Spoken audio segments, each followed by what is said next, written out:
Hello and welcome to the Toffee Blues, your source for all things Everton, and welcome back to the Toffee Blues podcast. I am joined once again by Harry. How you doing, mate? Yeah, I'm good, mate. I'm good. It's becoming a bit of a reoccurring trend on the show, isn't it? I feel like if people had joined us from the beginning of the season, we'd have been sort of initially filled with a bit of trepidation and then a lot of optimism, and then I'm sort of returning to that inevitable state of numbness with Everton. But I'm sure it's not as all doom and gloom as maybe I think it is in my head, and I'm sure we'll get into it. But yeah, how are you doing? You all right? Yeah, I'm not too bad. Yeah, I completely agree. I think to be fair, it's a bit of a theme that I think we'll kind of get into a little bit going into this show. Really, that it's a lot to do with tempering expectations. I think, and I think we're very I think football fans in general are very prone to letting themselves get carried away, either in a positive sense or in a negative sense, when maybe the reality is that things are just kind of okay and it's somewhere in the middle. But it always Yeah. has to be one extreme, really, doesn't it? So, um, obviously, we've got a match that's just happened to discuss, a match to preview, before we go into yet another international break, which has come along far too quickly for my liking. Um, Yeah. but Okay. uh, but um, but yeah, I completely agree that after the buzz that was around the place at the end of August going into the first one, I think now things are a little more, people are a little more hesitant about stuff and a little more concerned about things. And as I Yeah. say, I think we've improved in some ways, but maybe not as much as people seem to think, and it's somewhere in the middle. But yeah, so obviously things have kind of leveled out a little bit. We're drawing a lot more again. I think we were talking about this quite a bit last season, weren't we? That we kind of became draw Yeah. FC for a while. But yeah, obviously we've just played West Ham. I think when we spoke last week, Graham Potter was still the West Ham manager, and we were probably a lot more confident uh, Yeah. than we would have been if we knew that Nuno was going to be in charge. And I do genuinely think that's played more of an impact than people are really giving it credit for. I haven't really seen many people mention that, but Yeah. um, but yeah, I do think that that affected things a little bit. So obviously, we kind of start. We often talk like chronologically through things. Now we're feeling before the game, but I think going back to that, I think that was announced on Saturday, 2 days before the match. Yeah. A bit out of the blue, so a weird time for a manager to get the boot. But yeah, it was announced that Potter was sacked, and pretty much instantly Nuno was in. It was a very quick turnaround. Um, so yeah, did that kind of change your expectations going into the game than it would have done when we spoke last week? Yeah, do you know, I'll go a step further and until half time, I thought like so I was on a bit of a roller coaster, I think, as many Evertonians are this season, where when Potter was in charge, I think even we said it on the preview that although West Ham are a bit of a tricky opponent for Everton at times, it felt like Potter's position was untenable. They were sinking and sinking fast, and that was really the game and the opponent that you wanted at home first Premier League game under the lights at Hill Dickinson, and a real chance to bounce back and off the back of what has been sort of a bit of a sort of a bad run, but to varying degrees of badness for different reasons. So it just felt like a chance to reset. It felt like the ideal opponent, probably the one opponent in the league that you'd have wanted in that current situation. I kind of knew as soon as he went and that Nuno was announced, and that it was announced that it wasn't a caretaker in charge on the Monday night, that Nuno was going to be in the dugout. You just knew that unless you're Ange Postecoglou, apparently every club gets a new manager bounce. Even though we lost the Villa game when Moyes' first game back, we sort of went on a pretty decent run after that, and you just knew. I thought they were going to be very organised. I think very tough to beat, and obviously what's been said a lot with that West Ham squad is that they're probably a lot better than the sum of their parts. I think Nuno has got something there to work with. I don't think every manager gets that when he comes into a job. So yeah, I was very pessimistic. I didn't think we'd lose it. I think there's something about the atmosphere at the new stadium. I know I've seen fans online criticizing it this week, and there's the whole debate with the empty seats and the premium packages and whatever. But I just think there's something about the fact until Monday night we hadn't conceded a goal at the new stadium. We haven't lost at the new stadium in a competitive fixture. I felt like it was sort of like the footballing voodoo sort of cancelled each other out, kind of Everton's undefeated streak versus the new manager bounce, it probably then was going to look at like a draw. I thought was probably going to be where we were going with it. Um, and yeah, I think it did worry me. I think Nuno's a great manager. I think he's obviously sort of had a bit of a weird spell at Spurs, didn't he? And then like a bit of a weird one in Saudi. But since he came back to Forest, I think many would agree that it was sort of an unfair sacking, and they're kind of reaping what they sow at the moment with Big Ange. And I think West Ham have got a good one there. I think they're in a far better position. They've certainly kind of married up after their divorce with Graham Potter. I I just think we were the masters of our own downfall in that second half, really. I think we knew enough. It wasn't like he was an unknown manager. It wasn't like we didn't know the kind of football he was going to play. And I feel like in this day and age, if you're a team that's prepped for a game, as we kept talking about after that cup exit, what was it, 7 days or 6 days they had until the next game day, probably been doing a bit of work on the West Ham under Graham Potter, but you'd have probably been able to copy and paste some elements of, right, this is how typically Nuno plays football, and it was kind of how they played football, and their equaliser kind of came from how Nuno likes to play football. So yeah, I think it was a very interesting one, and I don't really know how I feel about it, and I think we'll get into it in more detail, but I think there's just been a lot of we talked, haven't we, a lot? I know I've said this phrase a lot about David Moyes' return very much being on like a knife edge. And I think the initial start to the season maybe skewed that view of like, oh, we're settled now, like we've got the players in, we're building, we're showing progress. I think we're still at that knife edge, Al, really. I think we're sort of like we're only ever as good as our next result. I think even if we'd have won that game 1-0, I think there would have still been questions, criticisms aimed at the squad, aimed at the manager. And I think, yeah, we're sort of still in that knife edge of like the question marks around David Moyes, the question marks around the recruitment that was sort of there, and they get quelled every time we win a game or we get a decent result. But it's another frustrating result off the back of a couple of frustrating results, and we're now sort of those question marks become louder. The quiet part is said a lot louder at the moment, I think, amongst the fan base. Yeah, yeah, I completely agree. It felt very reminiscent, I think, to Villa a few weeks ago, where I think the general feeling was we probably should have won that game, probably did enough to win Yeah, it, and just weren't quite clinical enough. Um, and yeah, I completely agree with what you said about Nuno. I think I don't want it to turn into too much of a West Ham podcast, but I think he is an ideal appointment for their situation. And yeah, for all the yeah. criticism that David Sullivan's getting there at the moment, I think he's done well to act there. Um, Mm. and it was very reminiscent to me. And I know some Everton fans watching this will hate me bringing this up, but Dyche's first game when he came in as manager and we played Arsenal. Um, Yeah. and we looked a completely different side. And it is, I appreciate your point completely that Nuno's not an unknown entity. We should have at least had some idea how he was going to play and how to counteract that. But we had like 2 days warning for this. That is quite a True. difficult thing to adjust to if you've been preparing to play a completely different style of play.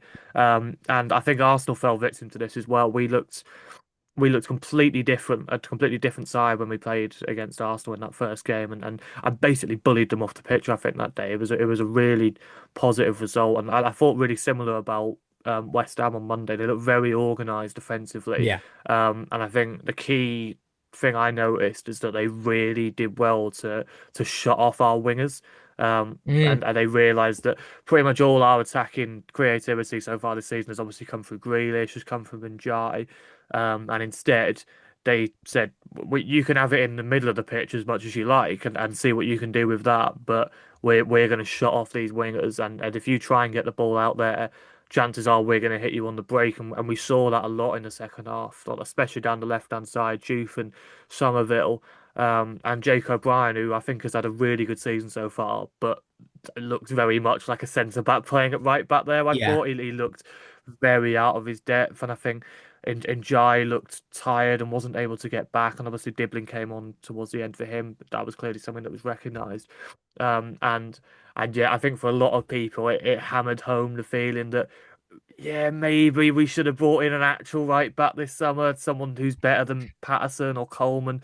And yeah, like I say, we'll get into the squad in a deeper sense later on, I think. But yeah, going back to the original point, yeah, West Ham looked a very different side to, I For think, sure. what would have showed up with Graham Potter, and I do genuinely think if it had still been Potter there, as you say, the sunken ship, players would have pretty much given up on him, fans have pretty much given up on him. Yeah. I think it could have very easily been a case of us just twisting the knife and very well being the result that got him sacked, rather than obviously them choosing to act the week just a few days before, unfortunately for us. So yeah, that as you say, that did definitely change the game, I think. Yeah, and there was this thing, wasn't there, originally? I think there was this statement that came out, or the West Ham fans were sharing this on X a few weeks ago of like, oh, the board see the Everton and Arsenal games for West Ham as winnable, and so therefore they were going to give Graham Potter the time to kind of recover it. I think what that alluded to me was obviously Nuno was available, so then you go and get the best that's available in the moment. But they obviously looked at the Everton and Arsenal games, and okay, rightly so, and cued the comments, the hateful comments in the video below. But they've probably looked at that and gone, yeah, well, they could get something out of Everton. A new manager could get something out of Everton before then going to Arsenal. If you look at Angie's situation at Nottingham Forest, and as much as we don't want to be a West Ham podcast, we also don't want to be a Nottingham Forest podcast, but he's had a dire run that has been a mix of games they should have won and games they probably had no hope of winning, regardless of who the manager was. And I think they've probably looked at that and gone, right, well, we don't want to be 0 points from six out of Everton and Arsenal. And we don't want to go after the Everton game and put a new manager in place for the Arsenal game. Like it's kind of got to have been that they saw Everton as the one that they could get something from. And as you said, frustratingly for us, that's what's happened. I know we'd always talk about after a draw, was it 1 point gained or 2 points dropped? I think again, it's another game. How much time did we talk about this our last season? Like performing over 90 minutes is such a problem for a David Moyes Everton side since he's come back. There are spells, and this season there have been larger spells where we've dominated the games, dictated the play. And again, this one was no different. I feel like apart from the spell of maybe 10 minutes where they scored the goal, or sort of maybe 15 minutes towards the end, where, as you said, key players were tiring or just looked very off the boil that day. I really do think we dominated that game. First 10, 15 of the second half. I thought the majority of the first half we were all over them and they did well to kind of weather the storms. We lack a massive cutting edge up top. We finally got creative play and we don't really have anyone up front that's like feeding off that in the way that we would want, I dare say. We'll come on to that in a bit. But it is definitely 2 points dropped, and we can't keep turning up to these games at home against teams and kind of putting asterisks next to should have won that. Oh, but it's Aston Villa. Like, or we should have won that. Oh, but West Ham had a new manager. And I do get it. I do get it's 2 days to prep and massively change your planning and prep. But you made the point there about like O'Brien looking out of sorts or Njai looking tired. They had effectively a full week to prep for this. This was the big point of frustration after the Wolves game.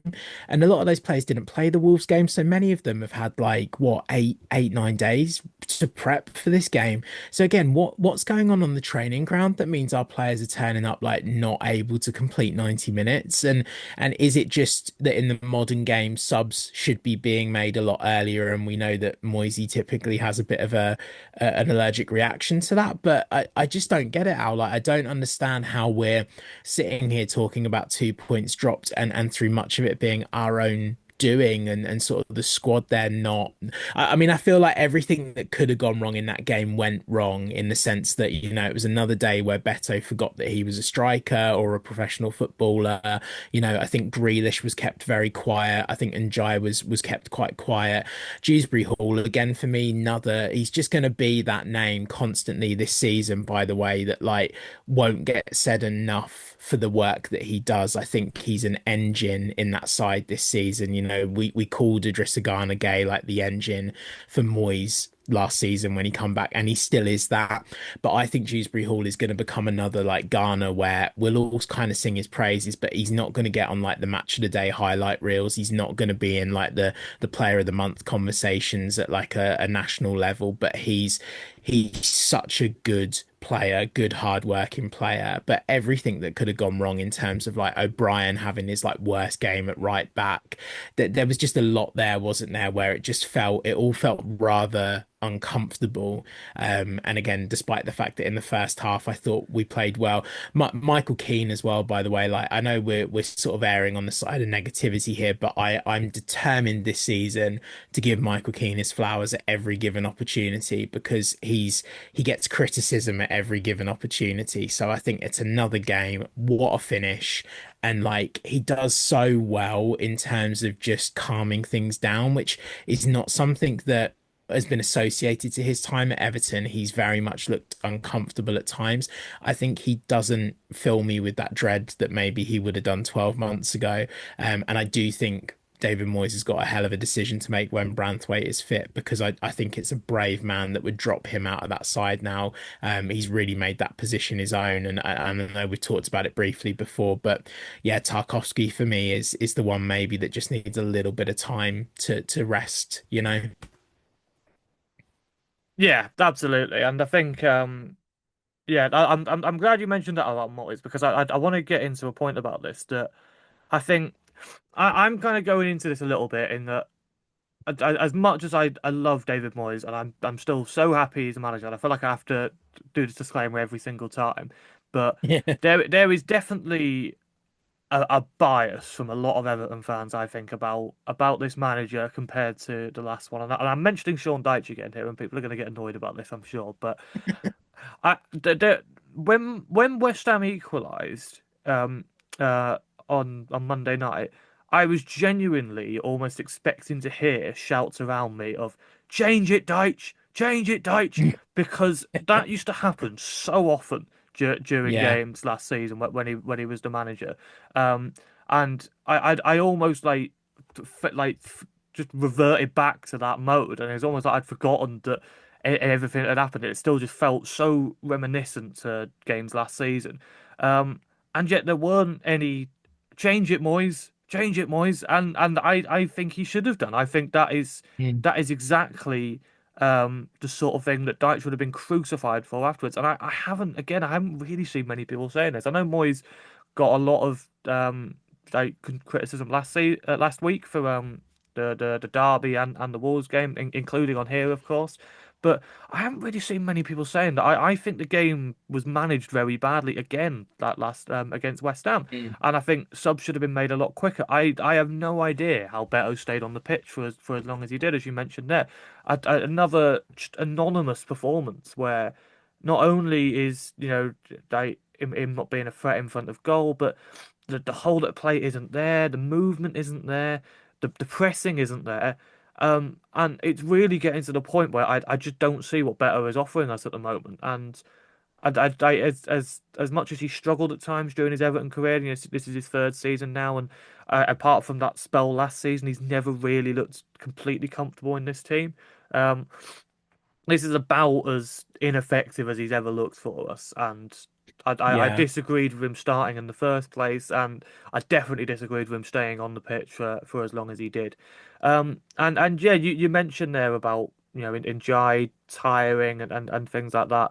Um, and I think you hit on the point there. That is just the modern game, and you know, whenever people used to always say, "Oh, change it, Dyche. Why didn't he make subs quickly?" And that, I always used to give him a bit of a caveat in that there really wasn't much on the bench that could change the No. game now. But we're not like that anymore. We've been talking about this all summer, haven't we? That the depth still needs improvement, absolutely, but there's a lot more quality on that bench now. I've seen people looking at our starting lineups coming out and looking at the bench and thinking that there's finally a few players on that bench that I think could come on and change the game if it's the right complexion. Mm. Dibbling £40 million, and obviously he was brought on in the end, but I think he should have been brought on sooner. I think we just, as you say, we were we were coasting at times. I think the way we started the second half, I thought we looked brilliant. I think there was a spell Yeah. for about 5 or 10 minutes in the start of the second half where we were playing some really excellent stuff.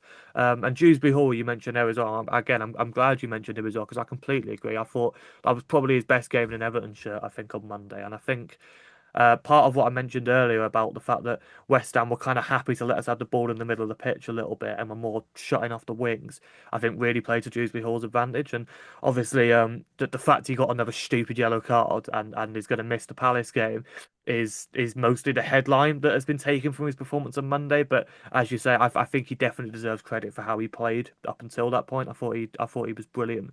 Um, and yeah, as I say, going back to the original point, the changes needed to be made quicker because Yeah. we allowed West Ham back into the game when they were just offering absolutely nothing. And lo and behold, they get an equaliser pretty quickly because they've got someone in Bowen who, given one chance, he's probably going to score. Which, as you mentioned before, we're still just lacking a little bit. Still don't quite have someone clinical enough to do that yet. So, um, Yeah. yeah, go on. I do wonder if there's a, there is a tendency, isn't there, for all of us as fans to be like, well, I've played Football Manager, so I know exactly how I'd fix this problem, and obviously that is an issue. We do have a right to do it as fans, I think. He said this on the pod last week. He clearly doesn't fancy either of the options that he's got up front. That's why it's being interchanged, right? That's why Barry will probably start the game against Crystal Palace. I know we're going to get into like who we think our preferred squad selection will be, but he doesn't fancy either of the options. He is frustrated with Beto. He has tried several different approaches. He's tried the praise approach. He's tried the publicly criticizing him approach. He's tried leaving him out. He's tried giving him a run. Like he's brought in two wingers in the summer, by the way, who are, for all intents and purposes, there to feed him chances. And I mean, Jack Grealish must just be like, what have I got to do? Because again, although he had a very quiet game against West Ham, when he does get the ball, there is just going to come a point where you think, well, I'm not going to put it into the box because that isn't Erling Haaland there. That is former KFC Employee of the Month Beto that is stood there like waiting to miss it. I just panic because I've heard a lot of conversation online about, oh, maybe you could feed like Njai up front and have, Dibbling coming on the right hand side, and you've got Grealish and Dewsbury Hall. But I don't know if it's the answer, in the sense of what he's tried to build with bringing Grealish in is basically having a winger that can put crosses into the box and have someone there that's going to deliver it. Now, cue the hate comments again, because we've talked about ex-managers. Let's talk about ex-players. Possibly Calvert-Lewin in that team. I know it's going to be one of these, like, and this will be the bit that everyone sort of pauses and shouts at the screen about, but someone like Calvert-Lewin, that we knew the one thing he could do was head the football. I mean, Beto is effectively Peter Crouch. He's like what, 6'5" when he stands up and 4'2" when he jumps. Like he gets shorter. It's like an accordion. So I don't think that I just don't know if what we've got there, and if we did muck about and try and drive through the middle, I don't know if it works. They don't, that for me will become the big focus point in January. I think if he can just keep it together, scrape enough results until January, get by with what he's got until January. I just hope there are enough World Cup hungry strikers that are sat on benches of other teams in the top five divisions that want to come and be fed by the likes of Jack Grealish, because I think there are some out there, and I think we would benefit from that massively. One of those loan slots going on a striker that wants to kind of like get to the World Cup in the summer. Let's see. I think it was, yeah, I think Beto is very frustrating. And I think now that performance that Barry had in the cup against Wolves just becomes even more frustrating, because if you saw him kind of chomping at the bit, just kind of missing chances, whatever, just showing energy, I think we'd be looking at that and going, well, yeah, Barry just starts then, give him a run, like let's see what he can do.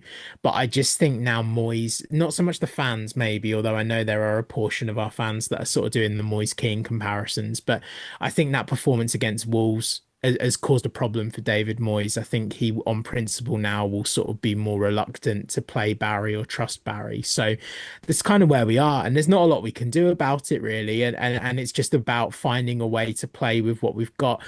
I would like to see Jack Grealish be a bit more selfish. I know we joked, didn't we, about Njai getting an assist the other week and sort of saying it's one of the first assists he's had for the club. I'd like to see Jack Grealish be more selfish. I'd like to see him cut inside more, have a shot. I'd like to see him just sort of like be more, right, I've got the ball, I'm going to try and score. I think we need him to be more maverick and not just put those great efforts into people that aren't going to finish them, personally anyway.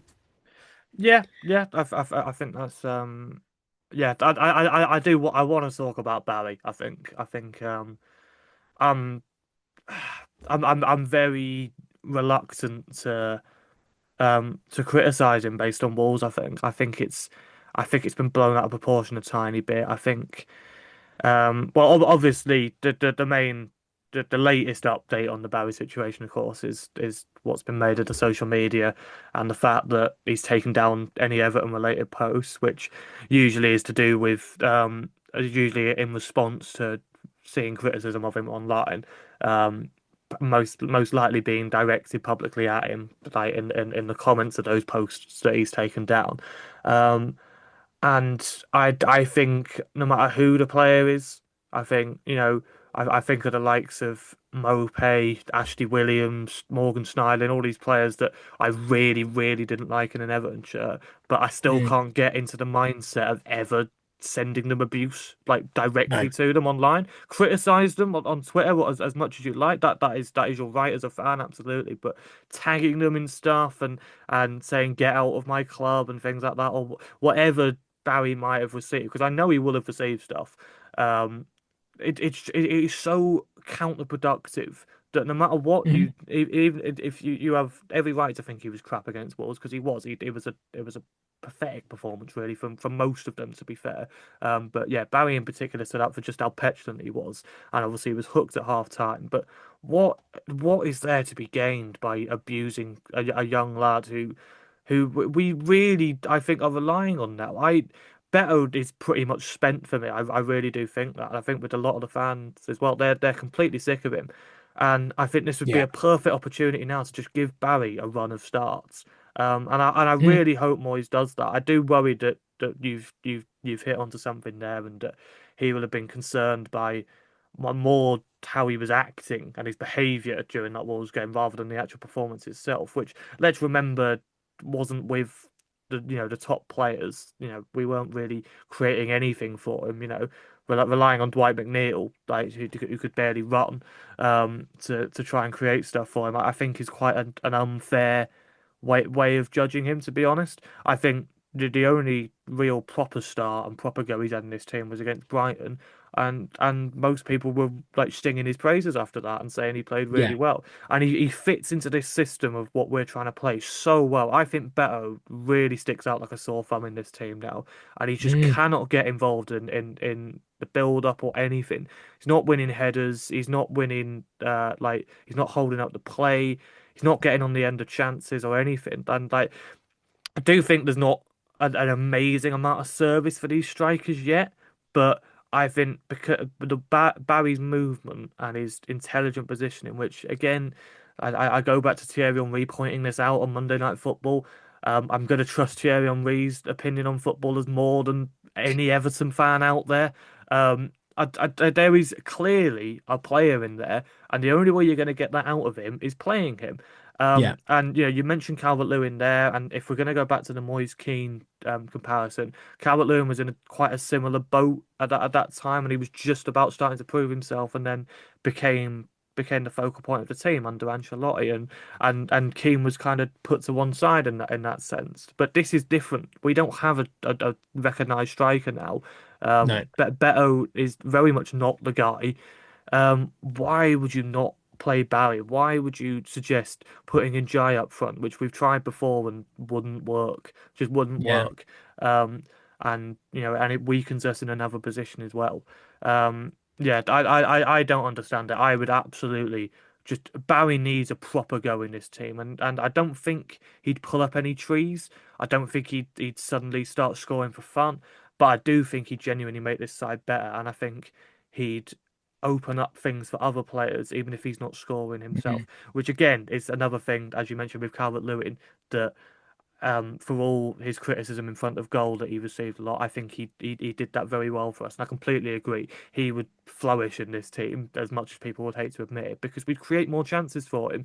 He's been feeding off scraps the last few years, and we all know he's not the most clinical striker. But we saw under Ancelotti, if you create enough chances for him, he will score goals for you. So, Yeah. so yeah. So shifting on to the Palace Yeah. preview there and who starts. Barry absolutely has to start. But of course, as we touched on before as well, Dewsbury Hall's now suspended, of course, so something's going to have to be shuffled around. I have a little bit of an idea of what I'd like to do, but I'm going to open up the floor to you first and see what you think. Yeah, I mean, I think I think Barry will start. I think that's just part of the rotation, isn't it? Like Beto's had a stinker, so now it's Barry's turn, and maybe hopefully we'll get to a point where, as you say, Barry's given a bit of a run. I'd like to see Dibbling start. I feel like there's that idea now where money's been spent there, and it's just a question then of what do you do with Grealish and Dye in terms of like who plays in the 10. I think we've seen glimpses of Njai in the 10 for Everton, and I don't know if that's particularly worked. So for me, maybe I wonder whether we try Grealish a bit more central, give him a little bit more creative freedom. As I said earlier, I'd like Jack Grealish to be more selfish in an Everton shirt. So my selection for the top front line with Dewsbury Hall being out would very much be Barry up top, and Jai on the left. No, so yeah, on the left, Dibbling on the right, and Grealish in the middle. And then I think pretty much the squad, aside from that, picks itself. I think just a quick one, O'Brien having one bad game at right back doesn't write him off as right back, given that he's pretty much played there for coming on a year and looked flawless. So yeah, I think one bad game does not make a massive need for panic at the back. I think that back line still pretty much picks itself. And yeah, and obviously I think the middle two is the middle two, isn't it? Garner's been great, and Idrissa Gana Gueye is always probably the first name on the team sheet. So yeah, that's what I do with the front line now. What about you? You thinking differently? Um, I'm actually quite open to either, to be honest. I think I'd be edging towards Njai in the middle. I think just Mm, it's probably more to disrupt things a little less. I think Grealish looks so good on the left, but I completely the more I think about it, I do think it would be quite interesting to see what Grealish can do in the middle, and him being that focal point in the team. I actually think could actually be quite useful for us, to be fair. So, yeah, I'm mm. hoping it'll be one of the two rather than just Alcaraz coming in. I think that's really boring, and I don't think I think I'd much rather see Dibbling start. I think the majority of us would be like that because we haven't really had a proper look at Dibbling. Obviously, again, he played in that Wolves side as well with the other, yeah, the other second string options basically. And I actually thought he looked all right to be honest, but I'd like to see what he can do with our first choice options around him as well. Yeah. So, yeah, it's.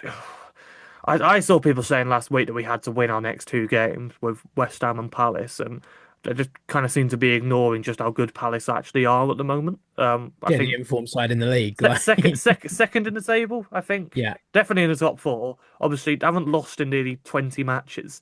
yeah, Confidence is about as high as it possibly could be. The only thing working in our favour is that their record away to us absolutely stinks. But obviously, that's at Goodison. So it might very well be that at the new ground, they're thinking, right, this is a fresh start for us to get rid of this like bogey team, like curse thing. But I am absolutely not expecting a win on Sunday. I'm really no, not. I'd no. absolutely love one, but I think a draw is a more than good enough result, and I'll be optimistic and say we'll get one. But if we lose to Palace on Sunday, that should not be panic stations. I really don't think it should. Palace are a really, really good team, and I think people are doing them a disservice by saying, "Oh, we have to be beating them." Yeah, I mean, I'm sort of with you. I don't think any result this season will be panic stations in terms of I genuinely don't think we're anywhere gonna be near anywhere near where we've been the last few years. I think the start of the season showed that. I think the results that we've had, whilst frustrating, there are still positives that we maybe wouldn't have had this time last season. So I'm still very much all in on the project that's going forward with Everton. Palace, they're on a club record run of 19 wins. The only thing I think that will see us maybe benefit is they obviously had their Conference League game yesterday. That was away. They've got to travel back now and then travel up to Merseyside. So I wonder if at some point fatigue kicks in, but they're an incredibly well organized team. They've got incredibly good players. They've got an incredibly good manager with good tactics. So yeah, I also think a draw is what we should be looking at, and I know that'll frustrate people, but again, I think we just see the name Crystal Palace and go, well, that's not part of the Sky Six, so we should be turning them over. I just like to see us look confident again and look better over large spells and kind of come away from it and go, yeah, no, that was a good point, not, oh, it was another 2 points dropped. Do you know what I mean? I'd just like to see a little bit more sort of positivity back around results. But yeah, we obviously the last game before the international break as well, it would be good to go into that on a high because the gap between the last two international breaks now has been very different to that first spell of the season. So yeah, hopefully we end it on a high. Yeah, absolutely.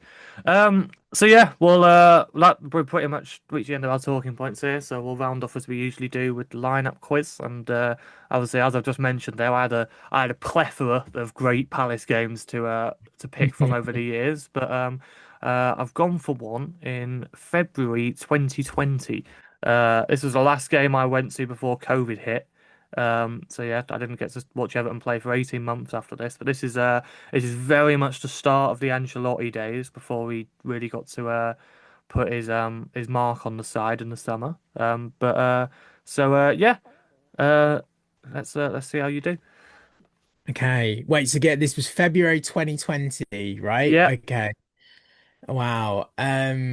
So okay, I'll go for it sort of patchy here, but let's see what we can do. So Calvert-Lewin would have been up top, I'm guessing. yeah, that's one. Yeah. Pickford in goal. Yeah, In 2020, gosh, what would we have been looking like at the back? So Coleman would have been playing. yeah, Coleman started. Yeah. Yeah, and then Jagielka at centre back.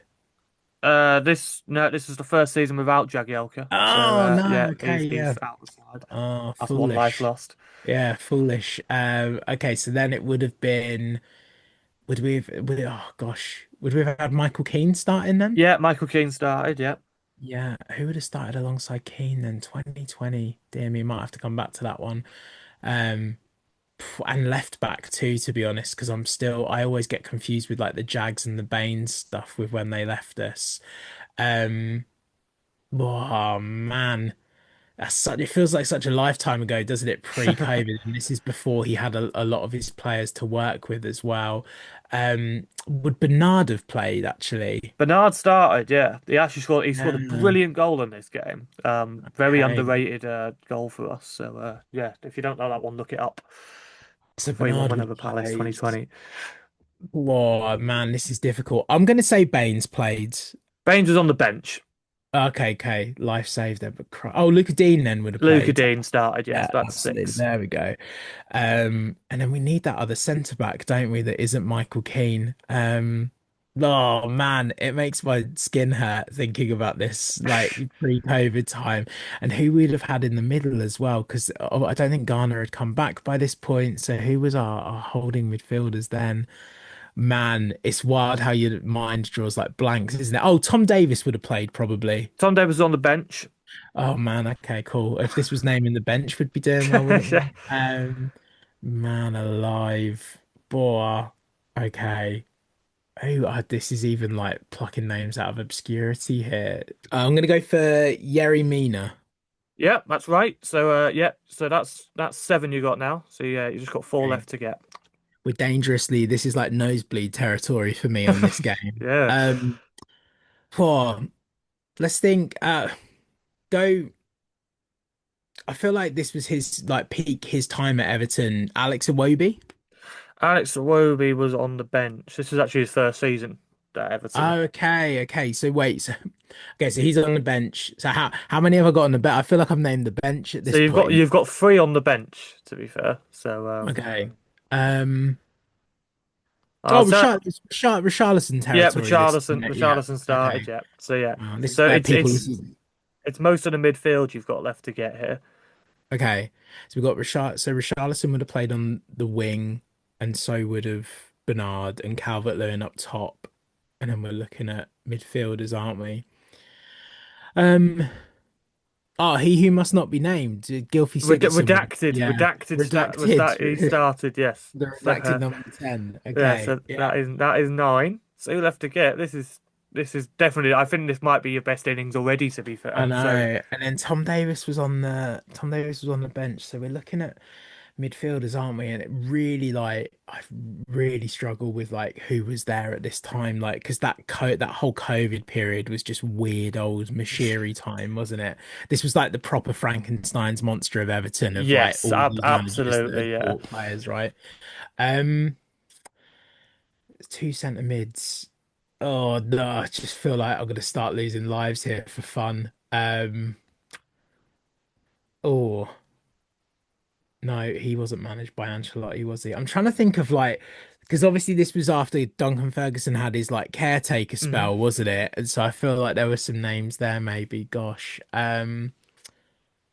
Oh, we criticized him earlier on the pod. How he was one of your. So Schneiderlin would have Morgan played, right? Schneider, yeah, Yeah. that was a Okay. tiny little seed I kind of sowed in earlier in the Gosh. Yeah, podcast. you're dropping hints. I Right, like it. and because I'm rooting for you here because this is easily the best chance you've ever had of getting all 11. You've still got two lives left. This is like I feel like Chris Tarrant here, but I'm gonna give you a tiny hint in the Okay. um formation we used to play under Ancelotti, especially at first, was 4-4-2.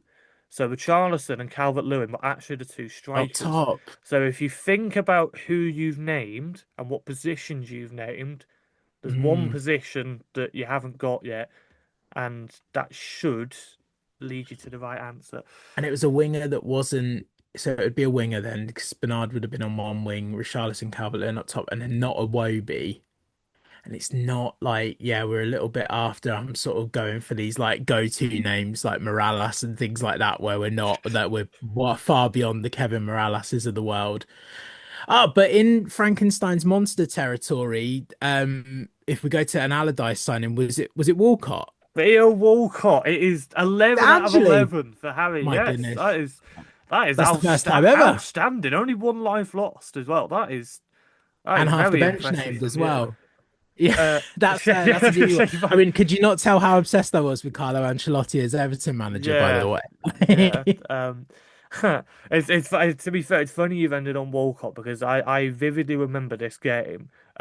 Walcott started amazingly, and Walcott was walked so Jack Harrison could run because Walcott was one of the most frustrating players we've ever had because every now and then he'd do something amazing, but most of the time he was the most inconsistent, just pile of rubbish we ever had. But this, I remember, he started so well in this game. He got the assist for the goal I mentioned earlier. It's a Yeah, brilliant cross, and Bernard volleys it in at the far post. You might remember it. I reiterate, if people don't remember that goal, look I up this watch game it. because honestly, it's one of the most underrated Everton goals of recent years. But yeah, so yeah, Walcott started really well, and then he got injured after 25 minutes, and this is to get him. Because the man who came on for him was Sidibe, and this was the game where Sidibe forgot his sock and was stood on Brilliant, the touch. I still remember being in the ground. We had to wait about 5 minutes because Walcott's down, waiting to be taken off, and Sidibe has to go back down the tunnel to come and get his sock. And we're all just like, why is he still? Why are we waiting for Walcott to come off here? So yeah, brilliant. this was a really good game. If people remember this, Richarlison scored a really good goal in this game as well. That one where he kind of just drove through the Palace team. Yeah, we were looking really good at this Hey, point, yeah, and people forget, don't they, that like Carlo had a run as manager where there were actually fans in the yeah, stadium. that's it. I feel like people, So yeah, that was real. Like that we yeah, can. But like can't believe that. whereas the James Rodriguez thing was all just I It's still a myth, believe and was it's FIFA. just Yeah, it was. It never happened. a fever dream that was. Just never Yeah. really actually happened. But yeah, wow, what a remarkable ending there. 11 out of 11. Like that's like I'm not sure what your best score was before that. I want to say maybe like 7 or 8, Six. maybe. Yeah, I was gonna Like say it's yeah. like 67, I think. It weren't high. And I we've only one life lost as well. So we'll quickly. go Yeah, for the subs as well. You probably could finish off, to be fair, if you really wanted to. But I've mentioned thanks, Stephen. Stevie there as well, and obviously you also had Baines and Davis and Iwobi. Um, so yeah, Stecklenburg. I forgot he Love was. that. I forgot he was still there that long. To be honest, I kind of had in my head he'd gone by this point. But yeah, he was on the bench. Mason Holgate. And Moyes Keane, another one that has been mentioned throughout this podcast as well, coming Yeah. full circle. So yeah, what a What an odd old time for a football club that we as had you one of say, the this was best very managers in the much world. just a cluster of signings. Then Yeah. we added Allen and Decore and Tamez onto it as well, and it all just became a right mess, didn't it? But yeah, always fun to look back on these ones. So yeah, yeah, that rounds everything off. Thank you very much for joining me, Harry. No worries, mate. Hopefully 3-1 on Sunday, but I'd be very Yeah. surprised. But yeah, fingers crossed. Please leave a like if you enjoyed. Comment below, giving your thoughts about the West Ham game and looking ahead to Palace on Sunday. Who would you be starting up front, and what would you be doing now Dewsbury Hall's out of the side? Subscribe to the Toffee channel for more episode content, and we will see you in the next video. Up the Toffees.